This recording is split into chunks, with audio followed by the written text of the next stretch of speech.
Students, what's the most obviously wrong thing a teacher ever tried to teach you? Okay, this one takes me back to 10th grade biology. Mr. Henderson was this older guy who'd been teaching since like the dinosaurs roamed the earth. He was nice enough, but he was stubborn and set in his ways. We all liked him because he let us get away with a lot, but sometimes he'd say things that made you tilt your head. This one day, we were starting the unit on genetics. He's up there drawing Punnett squares on the board, explaining dominant and recessive traits. Then he gets to eye color. He draws this big square and says, "Now, children, if a blue-eyed person and a brown-eyed person have a baby, that baby will always have brown eyes. Brown is always dominant." My hand went up. I wasn't trying to be a know-it-all. I was just confused. "Mr. Henderson?" I said. "My dad has blue eyes. My mom has brown eyes. I have blue eyes." The whole class got quiet. He just blinked at me from behind his thick glasses. "No, that's not possible," he said. Like I just told him I'd flown to school on a magic carpet. "You must be mistaken. Brown is dominant. You must have your parents' eye colors mixed up." I shook my head. "No, sir. My mom's got dark brown eyes. My dad's are bright blue. Mine are blue. My little sisters are blue too." He wouldn't have it. He got this patient, condescending smile.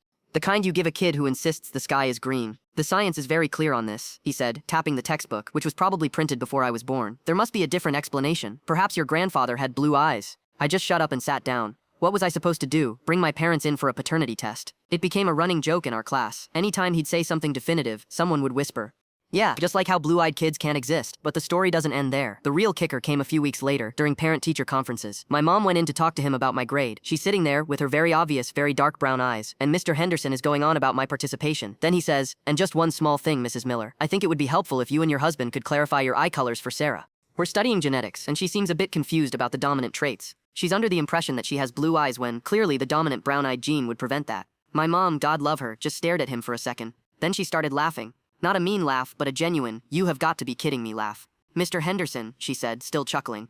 "I have brown eyes. My husband has blue. Sarah has blue. Her sister has blue. The mailman has brown eyes, if you're wondering." She said his whole face just went slack. He sputtered for a minute about outdated textbooks and new science, but the damage was done. My mom came home and told us the story over dinner, and we all howled with laughter. The next day in class, he didn't mention it, but about a week later, we were going over the same material, and he said now while brown eyes are often dominant, recent studies have shown there are exceptions to the rule. It's a bit more complex. He wouldn't look at me, he never apologized, but he did change the lesson plan. I guess that was his way of admitting it.